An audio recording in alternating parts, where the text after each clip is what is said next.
નમસ્કાર વિદ્યાર્થી મિત્રો, ફરી એક વખત ઓક્સફર્ડ સ્કૂલ ઓફ સાયન્સમાં તમારું સ્વાગત છે. મિત્રો, આપણે ચેપ્ટર નંબર 14 નૈસર્ગિક સ્ત્રોતો વિશે અભ્યાસ કરી રહ્યા છીએ, જેમાં ટોપિક નંબર 1 આપણો જીવનનો શ્વાસ હવા વિશે માહિતી લીધી હતી આપણે લાસ્ટ લેક્ચરમાં. જેમાં પ્રથમ ટોપિક આપણે આબોહવાના નિયંત્રણમાં વાતાવરણની ભૂમિકા વિશે અભ્યાસ કરી ગયા. ત્યારબાદ આપણે હવાની ગતિ એટલે કે પવનો વિશે અભ્યાસ કર્યો. ત્યારબાદ આજે આપણે નવો ટોપિક વિશે અભ્યાસ કરવાનો છે, જેમાં આજે આપણે વરસાદ વિશે માહિતી મેળવશું. ત્યારબાદ તેના પછીનો ટોપિક આપણો છે વાયુનું પ્રદૂષણ, એ ટોપિક લેશું. ત્યારબાદ અમુક લખાણ સંબંધિત પ્રશ્નો છે તેના વિશેની માહિતી મેળવવાની છે. તો ચાલો જી મિત્રો, આજે આપણે વરસાદ વિશે માહિતી મેળવીએ. સામાન્ય રીતના આપણને ખબર છે કે વરસાદનું નિર્માણ કેવી રીતના થાય છે. આમ જોવા જઈએ તો સાદી ભાષામાં આપણે સમજવું હોય, આપણે ટેક્સ્ટ બુકમાં જે રીતના આપેલું છે એ ઉપરાંતનું બહારનું સમજવું હોય તો આપણને જનરલી ખબર જ છે કે વરસાદનું નિર્માણ કેવી રીતના થાય છે. સૂર્યપ્રકાશ દ્વારા જે સૂર્યનો પ્રકાશ પૃથ્વી ઉપર અનેક જગ્યાઓ ઉપર પડે છે, જેમ કે પૃથ્વીના જમીન ભાગ તેમજ પાણી ભાગ ઉપર પણ પ્રકાશ પડતો હોય છે. પાણી ભાગમાં ઘણું બધું આવી જાય છે, નદી નાળા, તળાવો, ચેકડેમ છે, મીઠા પાણી, દરેક જગ્યાએ જ્યાં સમાવેશ થતો હોય ત્યાં. ઉપરાંત સમુદ્રીય ભાગ ઉપર પણ તેનો તડકો જ્યારે પડે છે ત્યારે શું થાય છે, આપણને ખબર છે કે તડકો પડે છે ત્યારે એ જે પાણી છે, પાણી ઉપર તડકો પડવાને કારણે એ પાણી બાષ્પ સ્વરૂપે હવામાં વરાળ થઈને ઉપર ચડે છે. હવે આ જે બાષ્પ સ્વરૂપે હવા હોય છે એ જ્યારે વાતાવરણમાં ઉપર સુધી પહોંચે છે ત્યારે ત્યાં તે બાષ્પ વાતાવરણમાં જઈને ઠંડી પડે છે, સ્ટોર થાય છે, જમા થાય છે. હવે એ બાષ્પ જમા થયેલી વાદળો સ્વરૂપે આગળ ગતિ કરે છે અને એ બાષ્પનો જથ્થો જે આપણે વાદળ કહીએ છીએ, અને એ વાદળોમાં પાણી જમા થયેલું હોય છે અને એ પાણી ક્યાંક આગળ જઈને ઠંડુ પડી અને વરસે છે, જેને આપણે વરસાદ કહીએ છીએ. તો આ એક સામાન્ય સમજ હતી કે વરસાદનું નિર્માણ આવી રીતના થતું હોય છે. સૂર્યપ્રકાશની હાજરીમાં એ પાણી છે, પાણીનું બાષ્પીભવન થઈ અને વરસાદ સ્વરૂપે આપણને એ પાણી મીઠું પાણી મળતું હોય છે. તો આ એક સામાન્ય સમજ થઈ. ત્યારબાદ આપણને જે ટેક્સ્ટ બુકમાં આપેલું છે એ માહિતી વિશે આપણે ચર્ચા કરીએ. તો ચાલો જે આપણને શું કહે છે વરસાદ વિશેની માહિતીમાં જોઈએ. આપણે વિચારીએ કે વાદળ કેવી રીતના બને છે અને વરસાદ કેવી રીતના થાય છે, જેની વિશેની આપણે અત્યારે ચર્ચા કરી. ઉપરાંત એક પ્રવૃત્તિ સ્વરૂપે પણ અત્યારે આપણે સમજવાનું છે એને. ચાલો આગળ વધીએ. આપણે આના માટે એક સામાન્ય પ્રયોગ કરી શકીએ છીએ કે જેથી ક્યાં કેટલા પરિબળો આબોહવાને કેવી રીતના અસર કરે છે તે આપણે જાણી શકીએ. તો ચાલો જી પ્રવૃત્તિ નંબર 14.3માં ધ્યાન આપીએ. શું કીધું છે આપણને આ પ્રવૃત્તિમાં? તો કે એક પાતળી પ્લાસ્ટિકની શીશી લેવાની છે, ટ્રાન્સપરન્ટ શીશી, આરપાર જોઈ શકાય એવી, એટલે કે પારદર્શક શીશી લેવાની છે. હવે આ શીશી છે એ શીશીમાં 5 થી 10 ml જેટલું આપણે પાણી લેવાનું છે અને એ શીશીને આપણે હવાચુસ્ત રીતે બંધ કરી દેવાની છે. આને હવે શું કરવાનું છે તો કે આ શીશીને આપણે હવે ઘડીક વાર હલાવવાની છે અને એને હલાવી તેને 10 મિનિટ સુધી તડકામાં આપણે રાખી મૂકવાની છે. શું થશે એમાં? તો કે આ જે શીશી છે એની અંદર રહેલી હવા છે એ હવા પાણીની બાષ્પથી હવે સંતૃપ્ત થઈ ગયેલી હશે એવું જોવા મળશે. ટૂંકમાં એમ કહું કે એ હવામાં પાણીની બાષ્પ ભળી ગઈ હશે. ત્યારબાદ આપણે આગળ વધીએ. સેકન્ડ ટોપિકમાં શું કીધું છે? હવે એક સળગતી આપણે અગરબત્તી લેવાની છે. શીશીનું જે ઢાંકણ છે એ ઢાંકણને ખોલી અગરબત્તીના ધુમાડાના કેટલાક ભાગને શીશીની અંદર જવા દેવાનો છે. ફરીથી શીશી છે એને હવાચુસ્ત રીતે આપણે બંધ કરી લેવાની છે. શીશીને હવે શું કરવાનું કીધું છે આપણને? શીશીને તમારી હથેળીઓની વચ્ચે રાખીને ખૂબ જ જોરથી, જેટલી શક્ય હોય એટલી આપણે એને દબાવવાની છે. કેટલાક સમય રહેવા દઈ અને શીશીને આપણે છોડી દેવાની છે. ટૂંકમાં એની ઉપર થોડાક સમય માટે દબાણ આપવાનું છે. બંને હાથની વચ્ચે શીશી રાખી અને દબાણ આપવાનું છે. ત્યારબાદ આપણને શું કીધું છે? એકવાર પુનઃ શીશીને તમે જેટલી જોરથી શક્ય હોય તેટલી દબાવો. ત્યારબાદ આપણને અમુક પ્રશ્ન આપેલા છે અને એ પ્રશ્નમાં આપણને પૂછેલું છે કે આ અવસ્થામાં શું શું નિર્માણ થાય છે તે જવાબ સ્વરૂપે આપણે કહેવાનું છે. તો તો જો આપણો પ્રથમ પ્રશ્ન છે એ શું કહે છે? પ્રથમ પ્રશ્ન કે તમે ક્યારે અવલોકન કર્યું કે શીશીની અંદર રહેલી હવામાં ધુમાડો જોવા મળે છે અથવા જણાય છે? તો આપણે એમ કહી શકીએ કે જ્યારે શીશીને હળવેકથી હથેળીઓના દબાણમાંથી આપણે મુક્ત કરીએ છીએ ત્યારે શીશીની અંદર ધુમાડો જોવા મળે છે. જે આપણે અગરબત્તીની મદદથી ધુમાડો અંદર દાખલ કર્યો હતો, એ ધુમાડો જ્યારે આપણે હથેળીઓની વચ્ચે શીશી હતી, દબાણની અવસ્થામાં શીશી હતી, એ દબાણ જો જ્યારે આપણે મુક્ત કરીએ છીએ ત્યારે એ ધુમાડો ફરી પાછો આપણને જોવા મળે છે. બીજો પ્રશ્ન શું કહે છે કે ધુમાડો ક્યારે અદૃશ્ય થઈ જાય છે? સ્વાભાવિક છે કે એ બંને હાથની વચ્ચે જ્યારે શીશી રાખેલી હતી અને આપણે બંને હાથ વડે એ શીશીને દબાણ આપ્યું હતું, ત્યારે એ દબાણ અંદર સર્જાણું માટે અંદરનો ધુમાડો હતો એ અદૃશ્ય થઈ જાય છે. શું કામ અદૃશ્ય થઈ જાય છે? તો કે એ ધુમાડો છે એ ધુમાડાના કણની ફરતે એ જે પાણી છે, પાણીના કણો ચોંટી જતા હોય છે અને ધુમાડો દેખાતો આપણને બંધ થઈ જતો હોય છે. ત્યારબાદ આપણે ત્રીજા નંબરના પ્રશ્નમાં આગળ જોઈએ કે શીશીમાં ક્યારે દબાણ વધારે હોય છે? તો આના જવાબ સ્વરૂપે આપણે કહી શકીએ કે જ્યારે શીશીને બંને હથેળીની વચ્ચે રાખી દબાવવામાં આવે છે ત્યારે શીશીમાં દબાણ વધારે જોવા મળે છે. ચોથા નંબરનો પ્રશ્ન, ધુમાડો દેખાય તે સ્થિતિમાં શીશીની અંદરનું દબાણ ઓછું થાય છે કે વધે છે? સરસ પ્રશ્ન છે કે જ્યારે આપણે શું પૂછ્યું છે? ધુમાડો દેખાય તે સ્થિતિમાં શીશીની અંદરનું દબાણ વધુ હોય કે ઓછું હોય? સ્વાભાવિકપણે કે એ દબાણ ઓછું જોવાનું છે, કારણ કે દબાણ ઘટશે તો અહીંયા એ ધુમાડો છે એ આપણને જોવા મળશે. પાંચમા નંબરનો પ્રશ્ન છે કે આ પ્રયોગ શા માટે શીશીની અંદર ધુમાડાની જરૂરિયાત હોય તેવું સાબિત કરે છે? કે આ પ્રયોગમાં આપણને અન્ય રીતે પ્રશ્નને બનાવવા હોય તો પ્રશ્ન આ રીતના પણ બનાવી શકાય કે આ પ્રયોગ માટે શીશીની અંદર ધુમાડાની જરૂરિયાત શા માટે છે જણાવો. તો આનો જવાબ સ્વરૂપે આપણે કહી શકીએ કે આ પ્રયોગમાં શીશીની અંદર ધુમાડાના કણો પર પાણીની બાષ્પ જમા થઈ નાના બૂંદ બનાવે છે અને તે માટે આ ધુમાડાની જરૂરિયાત હોય છે. અને જો આ ધુમાડો ન હોય તો એ જે પાણીની બાષ્પ સ્વરૂપે બૂંદ જમા થતી આપણને જોવા મળે છે એ જોવા ન મળત. છઠ્ઠા નંબરનો પ્રશ્ન આપણને એમ કહે છે કે આ પ્રયોગને અગરબત્તીના ધુમાડા વગર કરો ત્યારે શું થશે? હવે એવો પ્રયત્ન કરો અને જુઓ કે અનુમાન સાચું હતું કે ખોટું હતું. જવાબ સ્વરૂપે આપણે કહીએ કે આ પ્રયોગને અગરબત્તીના ધુમાડા વગર કરવામાં આવે ત્યારે પાણીની બાષ્પ પાણીના નાના નાના ટીપાઓમાં ફેરવાતી નથી. આથી ટીપા જમા થવા માટે ધુમાડાના કણો ખૂબ જ જરૂરી છે. તો જ આપણને એમાં એ ટીપા બુંદ સ્વરૂપે હોય તે જોઈ શકીએ છીએ. તેથી આ જે અનુમાન હતું, કયું અનુમાન? તો કે એ બુંદ સ્વરૂપે આપણે પાણીને જોવું હતું, કણ સ્વરૂપે ટીપા સ્વરૂપે જોવું હતું, તે માટે આપણે અગરબત્તીનો ઉપયોગ કર્યો હતો. તે અગરબત્તીના ઉપયોગ કરવાનું અનુમાન હતું તે સાચું હતું. આગળ વધીએ મિત્રો. આ જે પ્રવૃત્તિ હતી, આપણે પ્રવૃત્તિ જોઈ ગયા બાદ આગળ જે સ્ટેપ છે એ સ્ટેપ આપણે ચર્ચા કરીએ અને સાથે સમજીએ. શું કીધું છે કે ખૂબ જ નાના પાયે ઉપરયુક્ત પ્રયોગને ફરીથી કરો, એટલે કે આનું રિવિઝન કરો. ફરી એક વખત આ પ્રયોગને તમે તમારી જાતે કરો. આ પ્રયોગ તમે તમારી જાતે ઘરે પણ કરી શકો છો. જ્યારે પાણીની બાષ્પ ભરેલી હોય તે હવા ઊંચા દબાણવાળા ક્ષેત્રમાંથી ઓછા દબાણવાળા ક્ષેત્રમાં અથવા તેનાથી વિપરીત વહે છે ત્યારે શું થાય છે? જાતે આપણે જોવાનું છે કે આ પરિસ્થિતિમાં શું જોવા મળે છે. આગળ વધીએ. દિવસના સમયે જ્યારે પાણીનો ભાગ ખૂબ ગરમ થઈ જાય છે.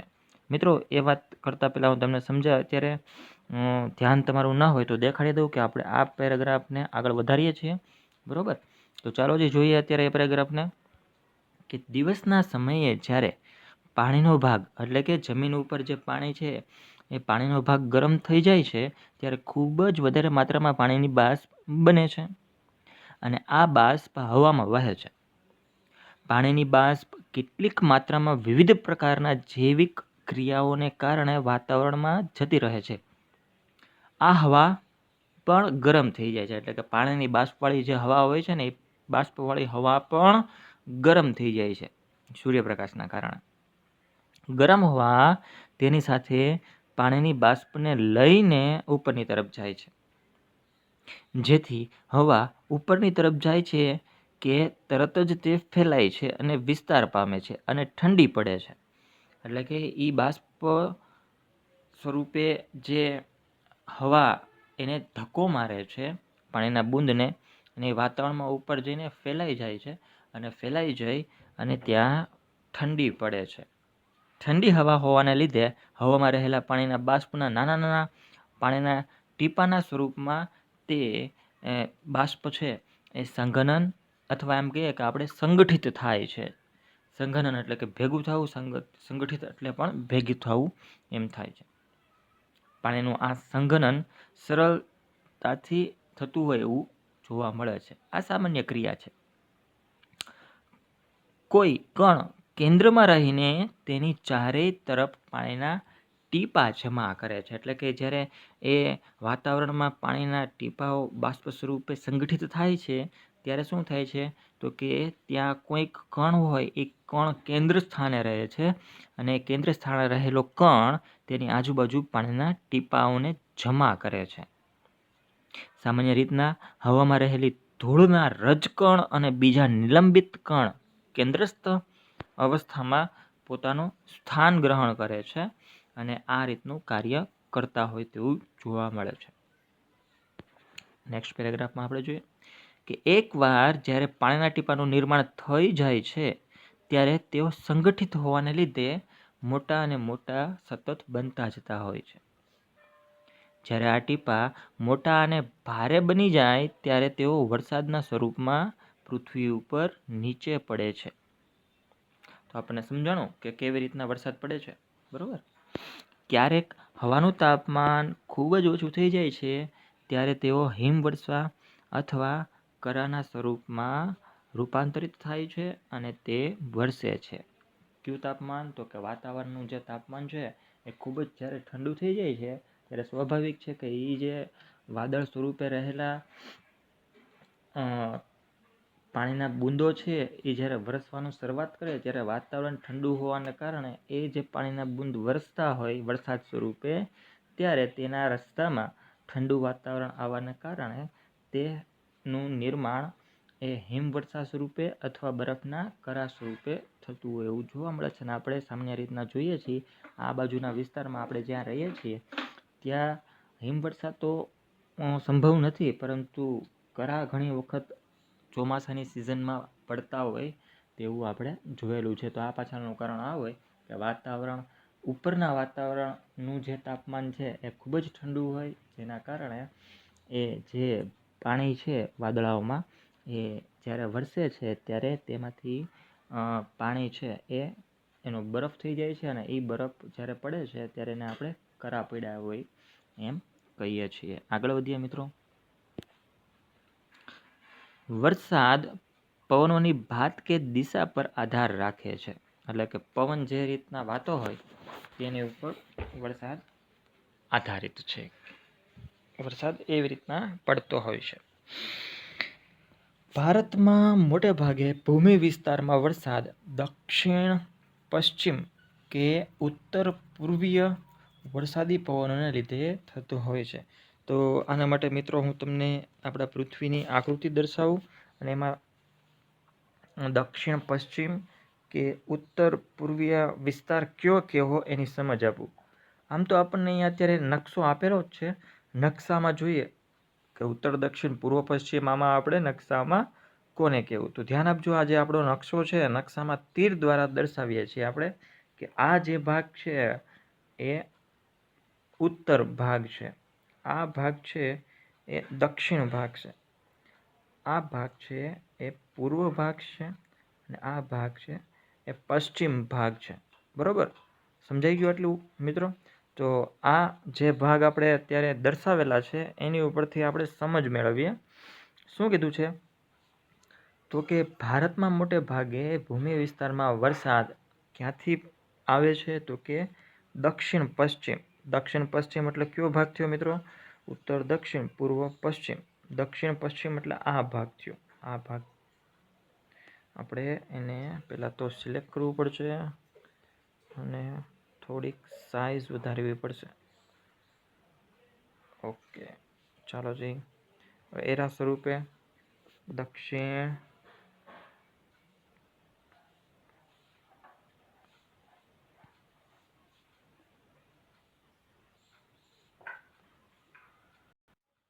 ઓકે, દક્ષિણ પશ્ચિમ એટલે આ ભાગ થયો. હજી નથી આવ્યું. ચાલો જે એરો સિલેક્ટ કરીએ. દક્ષિણ પશ્ચિમ એટલે આ ભાગ થયો. અને ત્યારબાદ આપણને કીધું છે કે ઉત્તર અથવા પૂર્વ ભાગ એટલે આ ભાગ થયો. બરોબર. તો આપણને કઈ દિશામાંથી વરસાદ આવે છે એ અત્યારે માહિતી મળી. ફરી વખતે ટોપિકને જોઈએ કે ભારતમાં મોટે ભાગે ભૂમિ વિસ્તારમાં વરસાદ દક્ષિણ પશ્ચિમ એટલે કે આપણે જે ભારતનો નકશો છે, નકશાના નીચેના ભાગમાં જમણી બાજુ જે એરો દર્શાવ્યો હતો એ અને ઉત્તર પૂર્વીય વરસાદી પવનોના લીધે થતો હોય છે. વરસાદી પવનો હોય એના કારણે એ વાદળાઓ છે, એ વાદળાઓ ત્યાંથી દાખલ થતા હોય છે અને એ રીતના વરસાદ થતો એવું જોવા મળે છે. આપણે હવામાન ખાતાની સૂચનાઓને સાંભળેલી છે કે બંગાળની ખાડી પર હવાનું દબાણ ઓછું હોવાને લીધે કેટલાક વિસ્તારો કે ક્ષેત્રોમાં વરસાદ થશે. અહીં મિત્રો બંગાળ છે, બંગાળની ખાડી ક્યાં આવેલી છે? તો બંગાળની ખાડીને હું અત્યારે આમાં દર્શાવું તો બંગાળની ખાડી અહીં આવેલી છે. બરાબર, આ વિસ્તારમાં બંગાળની ખાડી આવેલી છે અને આ જે ભાગ છે એ ભાગ કલકત્તાનો છે. કલકત્તાનો હું એટલો લાંબો એરો થઈ ગયો અને આપણે બેક મારીએ કે આ જે ભાગ છે અહીંયા એ કલકત્તા છે, કલકત્તાનો ભાગ. અને એ નીચેનો ભાગ છે બંગાળની ખાડી સ્વરૂપે. આ જે નીચેનો એરો છે એ બંગાળની ખાડી હોવાનું સૂચન કરે છે. તો ત્યાંથી આમાં આપણને કીધેલું છે કે બંગાળની ખાડી પર હવાનું દબાણ ઓછું હોવાને કારણે કેટલાક વિસ્તારોમાં કે ક્ષેત્રોમાં વરસાદ થતો હોય એવું સતત આપણને જોવા મળે છે. અને સામાન્ય રીતના બંગાળની ખાડી ઉપર હવાનું પ્રેશર સતત બનતું જ રહેતું હોય એવું ત્યાં જોવા મળતું હોય છે. આમ જોઈએ તો કલકત્તા વિસ્તાર છે આખો કલકત્તા વિસ્તારમાં ગમે ત્યારે ગમે સિઝનમાં વરસાદ પડી શકે એવી સંભાવનાઓ ત્યાં સતત ચાલુ જ હોય. આ તો એ બાજુ હું ગયો હતો એટલે ત્યાં મેં જોયું હતું કે ત્યાંના લોકોને સામાન્ય રીતના એકદમ દિવસના સમયે પણ તડકો હોય ને તેમ છતાં પણ છત્રી લઈને જવાની આદત હોય છે. શું કામ? તો કે અહીંયા કાંઈ નક્કી ન હોય, ગમે ત્યારે વરસાદ પડી જાય. શું કામ? તો કે અહીંયા બંગાળની ખાડી નજીક આવેલી છે એટલે ત્યાં જે કંઈ પ્રેશર સર્જાય, બરાબર, દબાણ, હવાનું જે કંઈ દબાણ સર્જાય એના કારણે વાદળો ગમે ત્યારે ત્યાં બંગાળની ખાડીઓમાંથી કલકત્તા તરફ પ્રયાણ કરે અને ત્યાં ગમે ત્યારે વરસાદ પડી જવાની સંભાવનાઓ જોયેલી હોય છે. મેં જ જોયેલું હતું મિત્રો કે ત્યાં અમે ગયા હતા ત્યારે વરસાદ ગમે ત્યારે આવી જાય. આપણે હાલ્યા જતા હોય, વાતાવરણ સારું હોય અને વરસાદ પડવા મળે એટલે અહીંયા કંઈ નિશ્ચિત હોતું જ નથી. ને એનું કારણ શું છે મેં તમને કીધું એ પ્રમાણે કે ત્યાં બંગાળની ખાડીમાં દબાણનું પ્રમાણ, હવાનું દબાણ છે એનું પ્રમાણ ગમે ત્યારે વધઘટ થયા કરે. એના કારણે વાદળો તરત ત્યાં બંગાળની ખાડીઓમાંથી કલકત્તામાં ઘૂસી જાય અને વરસી જાય. આવું, બરાબર. ત્યારબાદ આપણને એક પ્રવૃત્તિ કીધેલી છે મિત્રોની પ્રવૃત્તિ જોઈએ. શું કીધું છે આ પ્રવૃત્તિમાં કે સમગ્ર કઈ પ્રવૃત્તિ છે તો કે 14.4, બરાબર. સમગ્ર દેશમાં થનારા વરસાદની ભાત વિશે સમાચાર પત્ર કે ટેલિવિઝનના માધ્યમથી હવામાન વિષયક સૂચનાઓની જાણકારી એકત્રિત કરો. એ પણ તપાસ કરો કે એક વર્ષા માપક યંત્ર કેવી રીતના બનાવાય છે. આપણે વર્ષા માપક યંત્ર જોયેલું હોય છે ને, સાંભળતા હોય છે કે ક્યાં કેટલો વરસાદ પડ્યો, તો એ કેવી રીતના માપતા હોય છે અને જ્યાંથી મપાય અને વર્ષા માપક યંત્ર આપણે કહીએ એ કેવી રીતના બને છે એ પણ આપણે જોવાનું છે, બરાબર. અને તેને બનાવો, વર્ષા માપક યંત્ર બનાવવું પણ સરળ છે, ઇઝી છે.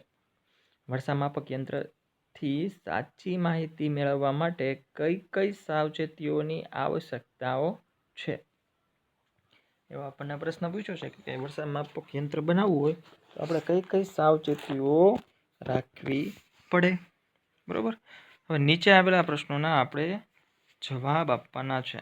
તો એ જવાબ આપતા પહેલાં આપણને કીધું છે કે વર્ષા માપક યંત્ર બનાવવા માટેની આપણે કઈ કઈ સાવચેતીઓની આવશ્યકતાઓ છે એ જોવાની છે. તો આપણે જોઈએ કે એના જવાબ સ્વરૂપે આપણે કહી શકીએ કે વર્ષામાપક યંત્રથી સાચી માહિતી મેળવવા માટે આપણે પાસે સાધન હોય વર્ષામાપક યંત્ર એટલે કે વર્ષામાપક યંત્ર એટલે કે વરસાદનું માપન કરનાર એક યંત્ર, જેની મદદથી આપણને ખબર પડે કે કયા વિસ્તારમાં કેટલા ml વરસાદ થયો છે. આપણે ચોમાસાની સિઝનમાં સાંભળતા હોઈએ છીએ ટીવીમાં કે અહીંયા આટલા ml વરસાદ થયો છે, બરોબર. તો એ જે વરસાદનું માપન કરે છે એ યંત્ર એટલે કે વરસાદ માપક યંત્ર અથવા વર્ષા માપક યંત્ર એમ કહેવામાં આવે છે. તો આપણે એના વિશે જ માહિતી મેળવવાની છે. અત્યારે શું કહે છે એના જવાબમાં આપણે કહીએ કે તેની સાવચેતીઓની આવશ્યકતાઓ છે. કઈ કઈ સાવચેતીઓની આવશ્યકતાઓ છે તો એના વિશે ચર્ચા કરીએ. ચાલો જી ધ્યાન આપજો મિત્રો આમાં કે વર્ષામાપક યંત્રથી સાચી માહિતી મેળવવા માટે સાધન ખુલ્લા વિસ્તારમાં સીધા વરસાદના ટીપા પડે તે રીતના આપણે ગોઠવવું પડે, બરોબર. એટલે કે ખુલ્લા વાતાવરણમાં મેકવાનું અને એમાં સીધા જ ટીપા પડતા હોવા જોઈએ. એ પાણીના ટીપા ઉપરાંતનું પાણી તેમાં જવું ન જોઈએ. તેમાં વધારાનું પાણી ન પડે તેમજ તેમાં એકત્ર પાણી ઢોળાઈ ન જાય. ઉપરાંત જો તરત જ તાપ નીકળે એટલે કે વાતાવરણમાં ઉઘાડ નીકળે, બરોબર, વરસાદ વયો જાય ને તરત જ તાપમાન સુધરી જાય અને ઉઘાડ નીકળી જાય તો એ જે પાણી ભેગું થયું હોય તે બાષ્પીભવન સ્વરૂપે ઉડી ન જાય તેની આપણે કાળજી રાખવી પડે. અને તો જ તમે સાવચેતીપૂર્વક એ જે વર્ષામાપક યંત્ર છે એની મદદથી કહી શકો કે કયા વિસ્તારમાં કેટલો વરસાદ પડ્યો છે.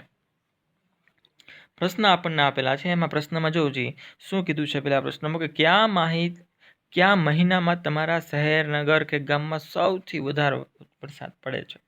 મિત્રો આપણે એમ કહી શકીએ કે લગભગ જુલાઈ મહિનાની આજુબાજુ અથવા જુલાઈ મહિનામાં સૌથી વધારે વરસાદ હોય એવું આપણને જોવા મળે છે. કારણ કે ઓગસ્ટ મહિનામાં પછી એ વરસાદનું પ્રમાણ છે ધીમે ધીમે ઘટતું જતું હોય છે. ત્યારબાદ આપણને બીજો પ્રશ્ન પૂછ્યો છે કે કયા મહિનામાં તમારા રાજ્ય અથવા કેન્દ્ર શાસિત પ્રદેશમાં સૌથી વધારે વરસાદ પડે છે. તો કેન્દ્ર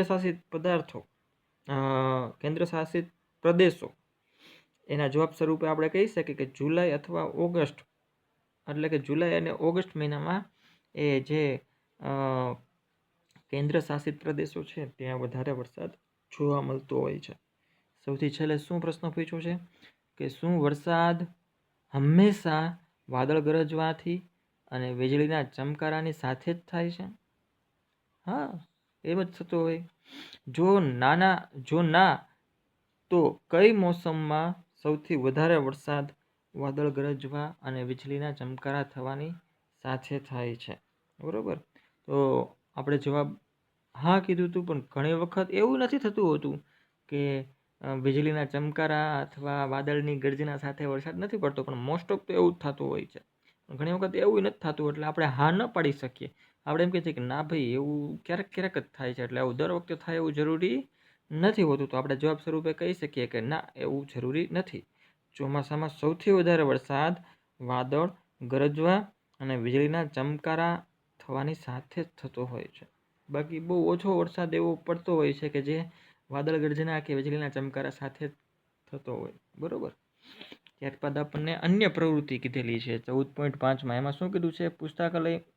પુસ્તકાલયમાંથી વરસાદ અને ચક્રવાતના વિષયમાં હજી વધારે જાણકારી એકત્રિત કરો. કોઈ બીજા દેશના વરસાદ થવાની રીતની તપાસ કરો કે ત્યાં કઈ રીતના વરસાદ પડે છે. શું સમગ્ર વિશ્વમાં વરસાદ માટે વર્ષા ઋતુ જ જવાબદાર છે? બરોબર. આવો આપણને પ્રશ્ન કર્યો છે. તો એના જવાબ સ્વરૂપે આપણે એમ કહી શકીએ કે આપણા દેશમાં મોટા ભાગનો વરસાદ ચોમાસામાં થાય છે, પરંતુ વિશ્વના કેટલાક દેશોમાં વરસાદ શિયાળા તેમજ ઉનાળામાં પણ થાય છે. એટલે કે એવું જરૂરી નથી હોતું કે વર્ષા ઋતુના સમયમાં જ આખા વિશ્વમાં એક સાથે વરસાદ થાય, પણ ઘણા દેશો એવા હોય છે કે જ્યાં ચોમાસા ઉપરાંત શિયાળા અને ઉનાળામાં પણ વરસાદ જોવા મળતો હોય છે, બરોબર. ત્યારબાદ મિત્રો આપણે હવે એક નવો ટોપિક લેવાનો છે. વરસાદ વિશેની આપણે કેટલીક માહિતીઓ થોડીક જોઈ ગયા, ત્યારબાદ આપણે ટોપિક નંબર 4 લેવાનો છે, વાયુનું પ્રદૂષણ, જેને આપણે એર પોલ્યુશન કહીએ છીએ. હવાનું પ્રદૂષણ કેવી રીતના નિર્માણ થાય છે અને એ હવાના પ્રદૂષણમાં મુખ્ય પ્રદૂષિત ઘટક તરીકે કયા કયા ઘટકોનો સમાવેશ થાય છે તેનો આપણે અભ્યાસ કરવાનો છે. બરોબર, તો ચાલો જોઈએ. અને હવાનું પ્રદૂષણ નિર્માણ કેવી રીતના પામે છે એ વિશે પણ ચર્ચા કરીશું. ચાલો જોઈએ કે આપણે સમાચારોમાં સાંભળીએ છીએ કે નાઇટ્રોજન અને સલ્ફરના ઓક્સાઇડનું સ્તર વધી રહ્યું છે. ક્યાં? તો કે વાતાવરણમાં. લોકો દુઃખ પણ વ્યક્ત કરે છે કે તેઓના બાળપણથી લઈને અત્યાર સુધીમાં હવાની ગુણવત્તામાં ઘણો ઘટાડો થયો છે. હવાની ગુણવત્તા કેવી રીતે અસર પામે છે એટલે કે ઘટે છે, અને આ ગુણવત્તામાં આવેલું પરિવર્તન આપણને અને અન્ય સજીવોને કેવી રીતના પ્રભાવિત કરે છે, આવો એક આપણને પ્રશ્ન થાય. બરોબર, તો એ આપણને વધતા ઓછા અંશે આપણી ઉપર, આપણા વાતાવરણ ઉપર ક્યાંક ને ક્યાંક અસર ઉપજાવતો જ હોય છે. એટલે કે એ હવામાં જે કંઈ પ્રદૂષણ થાય છે એ પ્રદૂષણ આપણને નુકસાનકારક છે જ સીધી રીતના, અને લાંબા ભવિષ્ય માટે એ આપણા ભવિષ્યની પેઢી માટે પણ નુકસાનકારક છે. શું કામ? આગળ આપણે એની વિશે ચર્ચા કરીશું. અશ્મિ બળતણ જેવા કે કોલસો અને પેટ્રોલિયમ પદાર્થોમાં નાઇટ્રોજન અને સલ્ફર બહુ જ ઓછી માત્રામાં હોય છે. બરોબર, એટલે કે આપણી પાસે જે અશ્મિભૂત બળતણો છે જેમાં કોલસો અને પેટ્રોલિયમ પદાર્થો, એટલે પેટ્રોલિયમ પદાર્થોમાં ઘણા બધા પદાર્થોનો સમાવેશ થાય. બરોબર, ઘણા બધા ઘટકોનો સમાવેશ થાય છે. એમાં પેટ્રોલિયમ પેદાશો કેવી? તો કે પેટ્રોલ, ક્રૂડ ઓઇલ, બરોબર, કેરોસીન, કોલટાર, ડામર, આ બધા જ પેટ્રોલિયમ પદાર્થો કહેવાય. એ પેટ્રોલિયમ પદાર્થો અને કોલસામાં નાઇટ્રોજન અને સલ્ફરનું બહુ જ ઓછું પ્રમાણ હોય છે. ઓછું જ પ્રમાણ એમાં જોવા મળતું હોય છે. આગળ વધીએ. જ્યારે આ જે ક્યાં? તો કે અશ્મિભૂત બળતણો છે, બરોબર, એ અશ્મિભૂત બળતણોનું દહન થાય છે, એટલે કે એ સળગે છે, ત્યારે નાઇટ્રોજન અને સલ્ફર પણ તેઓની સાથે સળગે છે. અને નાઇટ્રોજન અને સલ્ફરના વિવિધ ઓક્સાઇડ ઉત્પન્ન થાય છે. આ વાયુઓને શ્વાસના રૂપમાં લેવો ખૂબ જ નુકસાનકારક હોય છે. બરોબર, નાઇટ્રોજન અને સલ્ફર જ્યારે નિર્માણ પામતા હોય, ક્યાંથી? તો કે અશ્મિભૂત બળતણોમાંથી એના દહન દ્વારા જ્યારે નિર્માણ પામે છે અને એ જ્યારે વાતાવરણમાં પ્રવેશે છે ત્યારે વાતાવરણમાં પણ નાઇટ્રોજન અને સલ્ફરના એ કણો આવી ગયા હોય છે, અને એ જો આપણે શ્વાસમાં લઈએ તો તે આપણા માટે ખૂબ જ નુકસાનકારક છે. આગળ શું કીધું છે આપણને? પરંતુ તેઓ વરસાદના પાણીમાં ભળી જઈને એસિડિક વરસાદ, જેને આપણે એસિડ વર્ષા પણ કહીએ છીએ, એ એના સ્વરૂપમાં નિર્માણ પામે છે. એટલે આપણે આ એસિડ વર્ષા શબ્દને ક્યાંક સાંભળ્યો હોય કે આ એસિડ વર્ષા એટલે શું? બરોબર, તો કે ભાઈ વરસાદના ટીપાઓ સાથે એ નાઇટ્રોજન અને સલ્ફરના કણો જોડાઈ જાય છે અને તેના ઓક્સાઇડ ઉત્પન્ન કરે છે, અને આવા નાઇટ્રોજન અને સલ્ફરના ઓક્સાઇડ યુક્ત જે વરસાદ હોય છે એ વરસાદ એટલે જ એસિડ વર્ષા. બરોબર, આગળ વધીએ. અશ્મિ બળતણનું દહન હવામાં નિલંબિત કણોની માત્રા પણ વધારો કરે છે. બરોબર, એટલે કે હવામાં જે નિલંબિત કણો છે, નિલંબિત કણો એટલે કે એ જે ધૂળના કણો છે ઉપરાંતના ઘણા બધા એવા કણોનું મિશ્રણ, જેને નિલંબિત કણો કહીએ છીએ, તેનું પ્રમાણ પણ વધારે છે. કોણ? તો કે અશ્મિભૂત બળતણો. અશ્મિભૂત બળતણો ક્યાં? એટલે આપણે જોઈ ગયા. ક્યાં કીધા આપણે? તો કે કોલસો અને પેટ્રોલિયમ પદાર્થોના દહન દ્વારા જે આ કોલસો અને પેટ્રોલિયમ પદાર્થો, બરોબર, એ અશ્મિભૂત બળતણો કહીએ આપણે. અને એના દહન દ્વારા શું ઉત્પન્ન થાય છે? તો કે નાઇટ્રોજન અને સલ્ફર. નાઇટ્રોજન સલ્ફરના ઓક્સાઇડ ઉત્પન્ન થાય છે, અને એ ઓક્સાઇડ એ વાતાવરણમાં ઉપર ચડે છે, અને એ જે વાતાવરણમાં ઉપર ચડે છે ત્યારે એ ધૂળના રજકણો સાથે સંમિશ્રિત થાય છે, અને એને આપણે શું કીધેલું છે? તો કે નિલંબિત કણો. નિલંબિત કણોની માત્રામાં વધારો પણ કરે છે. તે નિલંબિત કણો સળગ્યા વગરનો કાર્બન કણ કે પદાર્થ હોઈ શકે છે. બરોબર, એટલે કે વાતાવરણના ઉપરના ભાગમાં જે નિલંબિત કણો ભેગા થાય છે તે શું હોઈ શકે? શક્યતાઓ એની છે કે તે નિલંબિત કણો છે એ સળગ્યા વગરનો કાર્બનના કણો પણ હોઈ શકે છે, બરાબર? કાર્બનના કણો જેઓને હાઇડ્રોકાર્બન કહેવામાં આવે છે. તો કે હાઇડ્રોકાર્બન શું છે? તો કે સળગ્યા વર્ગના કાર્બનના કણો છે તેને હાઇડ્રોકાર્બન તરીકે ઓળખવામાં આવે છે. આ એક નાનકડો એવો પ્રશ્ન થઈ ગયો, બરાબર?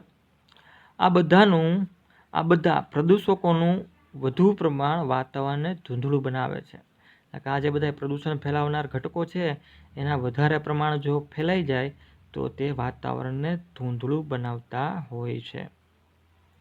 ખાસ કરીને શિયાળાની ઋતુમાં જ્યારે પાણી પર હવાની સાથે સંઘનિત હોય છે, એટલે શું કીધું છે? ખાસ કરીને શિયાળાની ઋતુમાં જ્યારે પાણી પણ હવાની સાથે સંઘનિત હોય છે અને આને આપણે ધુમ્મસ કહીએ છીએ અને તે હવાના પ્રદૂષણ તરફ સંકેત કરે છે. એટલે કે જ્યારે શિયાળાની ઋતુમાં આપણને ધુમ્મસ જોવા મળે છે ત્યારે શું આ જ ઘટના ત્યાં સંભવ બની હોય છે. ધુમ્મસ કેવી રીતના ઉત્પન્ન થાય છે શિયાળાની ઋતુમાં? તો આપણને સમજાવવામાં આવ્યું છે કે શિયાળાની ઋતુમાં જ્યારે પાણી પણ હવાની સાથે જ્યારે સંઘનિત થાય છે અને આના કારણે આપણને જે ટીપાઓ જોવા મળે છે હવામાં, પાણીના ટીપાઓ, તેને ધુમ્મસ કહીએ છીએ, બરાબર? એ ધુમ્મસ આ રીતના આપણને ત્યારે જોવા મળતું હોય છે, બરાબર? અને એ જે ધુમ્મસ હોય છે એ ધુમ્મસ પણ એ હવાના પ્રદૂષણ તરફ સંકેત કરતું હોય છે. જ્યાં જે વિસ્તારમાં હવાનું પ્રદૂષણ વધારે હોય તે એવું બની શકે છે કે એ ધુમ્મસનું પ્રમાણ પણ વધારે જોવા મળતું હોય છે. સામાન્ય રીતના મિત્રો આપણે ટીવી જોતા હોય તો શિયાળાની ઋતુમાં દિલ્હીમાં ધુમ્મસનું પ્રમાણ સવારના પરમાં ખૂબ જ વધારે જોવા મળતું હોય એવું બનતું હોય છે, બરાબર? તો ત્યાં આપણે જોઈએ છીએ કે એકદમ અર્લી મોર્નિંગ, એકદમ સવારના સમયમાં રોડ ઉપર પણ એકદમ ધુમ્મસ સતત ને સતત જોવા મળતું હોય છે. એનું કારણ શું? તો કે દિલ્હીમાં સૌથી વધારે પોલ્યુશન જોવા મળે છે, બરાબર? શું થાય કે વાતાવરણના ઉપરના ભાગમાં પોલ્યુશન ખૂબ વધારે હોય, બરાબર? અને એના કારણે જે બાષ્પ સ્વરૂપે પાણી છે ઉપર તરફ એમ સરળતાથી જઈ શકતી નથી હોતી, જે એ હવા સાથે સંમિશ્રિત થઈ અને એ ભારે થઈ જાય છે અને એ હવાના કણ સાથે, હવામાં જે નિલંબિત કણો હોય એ નિલંબિત કણો સાથે એ સંયોજન બનાવી ભેગા થઈ, એકત્રિત થઈ કેન્દ્ર સ્થાને એ નિલંબિત કણો રહી આજુબાજુ એ પાણીના જે બુંદ છે ભેગા કરે છે અને આ રીતના એ ધુમ્મસનું નિર્માણ કરે છે. અને સામાન્ય રીતના એ જે કણો છે એને કણોની ફરતે પાણીના જે બુંદ ભેગા થવાના કારણે એનું વજન વધારે હોવાના કારણે એ પૃથ્વી તરફ, નીચેની તરફ એ સતત ને સતત તરતા રહેતા હોય, હવામાં ફરતા રહેતા હોય એવું આપણને જોવા મળે છે, જેને આપણે ધુમ્મસ કહીએ છીએ, બરાબર? એટલે જે વિસ્તારમાં પોલ્યુશનનું પ્રમાણ વધારે હોય ત્યાં ધુમ્મસનું પ્રમાણ પણ આ રીતના આપણને વધારે હોય તેવું જોવા મળતું હોય છે. અભ્યાસ પરથી આપણે નિર્ણય પર આવીએ છીએ કે હવે આપણે આગળ વધીએ ટેક્સ્ટ બુકમાં ક્યાં આપણે પહોંચ્યા છીએ તેમાં એક વખત ધ્યાન પહોંચાડી દઈએ તમારું કે આપણે અત્યારે ટેક્સ્ટ બુકમાં અહીંયા સુધી પહોંચ્યા છીએ. અભ્યાસ પરથી આપણે નિર્ણય પર આવીએ છીએ કે આ પદાર્થોવાળી હવામાં શ્વાસ લેવાથી, એટલે કે પોલ્યુશનવાળી, બરાબર? પોલ્યુશનવાળી હવામાં શ્વાસ લેવાથી કેન્સર, હૃદયરોગ કે એલર્જી જેવા રોગો થવાની સંભાવનાઓ વધતી જાય છે. હવામાં આવેલા હાનિકારક પદાર્થોનો વધારો થાય તો હવાનું પ્રદૂષણ કહેવાતું હોય છે. એટલે કે હવાનું પ્રદૂષણ કોને કહેવું? તો કે હવામાં આવેલા હાનિકારક પદાર્થોનો વધારો જો જોવા મળે તો તેને હવાનું પ્રદૂષણ આપણે કહીએ છીએ, બરાબર? ત્યારબાદ આપણને એક પ્રવૃત્તિ કીધેલી છે. પ્રવૃત્તિમાં શું કીધું છે? પ્રવૃત્તિ 14.6, બરાબર? હવે એ કંઈ આપણે આમ તો જોવાની જરૂર છે નહીં, તેમ છતાં જોઈ લઈએ. શું કીધું છે કે લાઇકેન નામનું સજીવ જે સહજીવી વનસ્પતિ સમૂહ છે એ હવામાં રહેલા સલ્ફર ડાયોક્સાઇડના સ્તર પ્રત્યે વધારે સંવેદનશીલ હોય છે. તેઓ મોટાભાગના વૃક્ષોની છાલ પર પાતળા લીલા અને સફેદ રંગના સ્તરના સ્વરૂપમાં જોવા મળતા હોય છે. જો તમારી આસપાસ વૃક્ષો પર લાઇકેન હોય તો તેઓને તમે જોઈ શકો છો. વધારે અવરજવરવાળા રોડની નજીકના વૃક્ષ પર આવેલી લાઇકેન અને રોડથી દૂર આવેલા વૃક્ષ પર આવેલી લાઇકેનની તુલના કરો તો સામાન્યપણે એવું જોવા મળે છે કે જે રોડની નજીક આવેલા જે વૃક્ષો છે એ વૃક્ષો, ચાલો જે એનો જવાબ આપણે જોઈએ કે વધારે અવરજવરવાળા રોડની નજીકના વૃક્ષ પર લાઇકેન ઓછી અને રોડથી દૂર આવેલા વૃક્ષ પર લાઇકેનનું પ્રમાણ વધારે જોવા મળે છે. બરાબર, અને તે ખૂબ જ લાઇકેન ગીચ હોય છે. અન્ય એક પ્રશ્ન પૂછ્યો છે કે રોડની નજીકમાં આવેલા વૃક્ષો પર રોડની તરફની ડાળીઓ પર આવેલી લાઇકેનની તુલના રોડથી દૂર કે વિપરીત દિશામાં આવેલી ડાળીઓ પર આવેલી લાઇકેન સાથે કરો. તો આપણે કહી શકીએ કે રોડની નજીકમાં આવેલા વૃક્ષો પર રોડ તરફની ડાળીઓ પર લાઇકેન લગભગ નહિવત, જ્યારે વિપરીત દિશામાં આવેલી ડાળીઓ પર આનું પ્રમાણ વધારે જોવા મળતું હોય છે. ત્યારબાદ આપણને છેલ્લે કીધેલું છે કે ઉપરયુક્ત મેળવેલા લક્ષણોને આધારે તમે રોડની કિનારીએ કે દૂર પ્રદૂષણ ફેલાવવાવાળા પદાર્થોના સ્તરના વિષયમાં શું કહી શકો છો? તો આપણે આમ કહી શકીએ કે મિત્રો કે વધુ વાહન વ્યવહાર ધરાવતા રોડની આસપાસ વાહનોના ધુમાડામાં સલ્ફર ડાયોક્સાઇડનું પ્રમાણ વધારે હોય છે. લાઇકેન હવાઈ પ્રદૂષક ખાસ કરીને સલ્ફર ડાયોક્સાઇડ પ્રત્યે સંવેદનશીલ હોય છે. લાઇકેનનો વધુ સારો વિકાસ પ્રદૂષકોના સ્તર નીચા કરે છે. બરોબર, એટલે કે એ લાઇકેન છે એ આવા જે પ્રદૂષકો છે એનું શોષણ કરી લે છે અને ત્યાં લાઇકેનનું પ્રમાણ ઘટી જાય છે. જ્યારે લાઇકેનનો વિકાસ જોવા ન મળે તો પ્રદૂષકોનું સ્તર ઊંચું છે તેમ આપણે કહી શકાય. એટલે કે રોડની નજીક જે વૃક્ષો છે એમાં જો લાઇકેનનું પ્રમાણ ન જોવા મળે તો સમજી લેવાનું કે અહીંયા પ્રદૂષકો છે, પ્રદૂષકોનું શોષણ થઈ ગયું છે અને લાઇકેન છે એ મૃત અવસ્થામાં હોય એવું બની શકે. બરાબર, એટલે કે પહેલાં શોષણ કરી લીધું ને પછી લાઇકેન જોવા મળતું નથી. લાઇકેન જોવા ન મળે તો શું થયું હતું કે એ પછીના સમયમાં જે કંઈ પ્રદૂષકો ઉત્પન્ન થશે એ પ્રદૂષકોનું શોષણ થશે નહીં, અને એના કારણે આપણે એમ કહી શકીએ કે જ્યાં લાઇકેન રોડ ઉપર પ્રમાણ વધારે જોવા મળે ત્યાં આ પ્રદૂષકોનું પ્રમાણ વધારે હશે. એટલે કે પ્રદૂષણ ફેલાવનાર ઘટકોનું પ્રમાણ વધારે હોય તેની સંભાવના હોઈ શકે. અને જે વિસ્તારમાં લાઇકેનનું પ્રમાણ આપણને જોવા મળે રોડની નજીકના જે વૃક્ષો છે એમાં, આપણે કહી શકીએ કે તે વિસ્તારમાં પ્રદૂષકો છે એ પ્રદૂષણ ફેલાવનાર ઘટકો એનું પ્રમાણ ઓછું હશે. ત્યારબાદ આપણને અમુક પ્રશ્ન આપેલા છે, પ્રશ્ન જોઈએ. બરાબર, અને એમાં જે આપણને બ્લુ કલરના અક્ષરથી જોવા મળે છે લખાણ સંબંધિત પ્રશ્નો, એ પ્રશ્નો ઉપર આપણે અભ્યાસ કરીએ. તો જો જે આપણને શું અત્યારે પહેલો પ્રશ્ન આપેલો છે, ચાલો જે જોઈએ કે શુક્ર અને મંગળ ગ્રહોના વાતાવરણથી આપણું વાતાવરણ કેમ અલગ છે અથવા એમ કહીએ કે કેમ ભિન્ન છે. બરાબર, તો આ જવાબમાં આપણે એમ કહી શકીએ કે શુક્ર અને મંગળ ગ્રહના વાતાવરણમાં લગભગ 95થી 97% સુધી કાર્બન ડાયોક્સાઇડ આવેલો છે, જ્યારે પૃથ્વીના વાતાવરણમાં આ કાર્બન ડાયોક્સાઇડનું પ્રમાણ માત્ર અને માત્ર 0.03% સુધીનું છે. વિચાર કરો, આપણી પૃથ્વી ઉપર કાર્બન ડાયોક્સાઇડનું પ્રમાણ કેટલું હતું કે 0.03%, જ્યારે મંગળ અને શુક્ર ગ્રહ પર એ કાર્બન ડાયોક્સાઇડનું પ્રમાણ 95થી 97% છે. આ ઉપરાંત આપણા વાતાવરણમાં અન્ય વાયુઓ પણ ભળેલા છે. એવું નથી, આપણે તો ખાલી એમ કીધું ને કે આપણા વાતાવરણમાં કાર્બન ડાયોક્સાઇડનું પ્રમાણ 0.03% છે, તો બાકીના કયા વાયુઓનું પ્રમાણ એમાં એડ થયેલું છે આપણા વાતાવરણમાં? તો આપણે કહી શકીએ કે કાર્બન ડાયોક્સાઇડ ઉપરાંત નાઇટ્રોજન, ઓક્સિજન અને પાણીની બાષ્પ પણ આપણા વાતાવરણમાં હાજર હોય છે. બરાબર, શુક્ર અને મંગળ ગ્રહોના વાતાવરણથી આપણું વાતાવરણ ઘણું ભિન્ન છે. એ આવા પરિબળોના કારણે આપણે કહી શકીએ, બરાબર.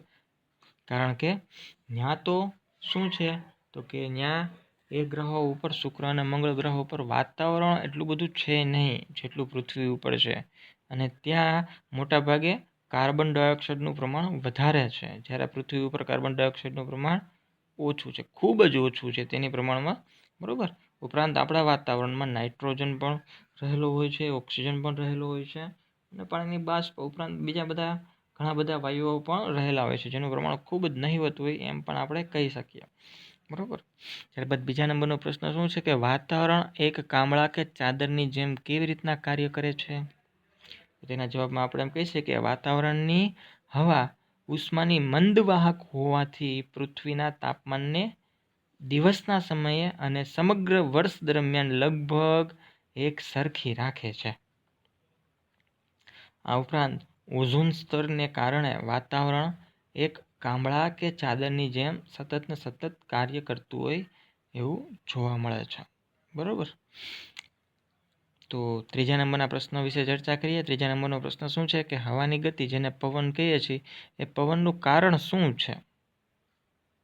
જવાબ સ્વરૂપે આપણે કહીએ કે પૃથ્વીના જુદા જુદા વિસ્તારોમાં વાતાવરણની હવા અસમાન રીતને ગરમ થાય છે અને અસમાન દબાણના ક્ષેત્રોનું સર્જન કરે છે. આવા વધુ દબાણવાળા ક્ષેત્ર અને ઓછા દબાણવાળા ક્ષેત્ર હવાની ગતિનું નિર્માણ કરતા હોય છે, અને આ જ કારણ હોય છે કે હવાનું, અથવા એમ કહીએ કે હવાની ગતિ અથવા પવનનું નિર્માણ થાય છે. ત્યારબાદ આપણને એવું કીધેલું છે ચોથા નંબરના પ્રશ્નમાં કે વાદળોનું નિર્માણ કેવી રીતના થાય છે? જવાબ આપો.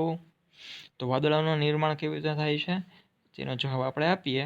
જોઈએ ચાલો કે દિવસના સમયે તળાવ, સરોવર, નદી, દરિયાના પાણીનું બાષ્પીભવન થતાં પાણીની બાષ્પ બને છે, અને એ બાષ્પ એ ઉપર તરફ ચડે છે. પાણીની બાષ્પ ગરમ હવા સાથે વાતાવરણમાં ઉપર તરફ જાય છે. ચોક્કસ ઊંચાઈએ આ હવા ઠંડી પડતા પાણીની બાષ્પ સંઘનન પામી પાણીના નાના નાના ટીપાઓમાં ફેરવાઈ જાય છે.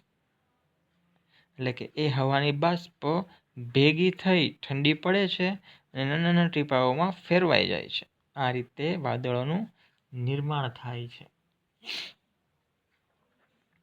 પાંચમા નંબરનો પ્રશ્ન કે મનુષ્યની 3 પ્રવૃત્તિઓનો ઉલ્લેખ કરો કે જે હવાના પ્રદૂષણ તરફ દોરી જાય છે. એટલે મનુષ્યની એવી 3 કઈ પ્રવૃત્તિઓ છે જે હવાના પ્રદૂષણ તરફ એ દોરી જતી હોય છે? તો હવાનું પ્રદૂષણ થવા પાછળના 3 કાર્ય ક્યાં છે મનુષ્યના? અથવા એમ કહીએ કે હવાના પ્રદૂષણ તરફ દોરી જતી મનુષ્યની 3 પ્રવૃત્તિમાંથી પ્રથમ પ્રવૃત્તિ તો કે વાહનોનો ધુમાડો, અને એના કારણે હવામાં પ્રદૂષણનું પ્રમાણ વધે છે.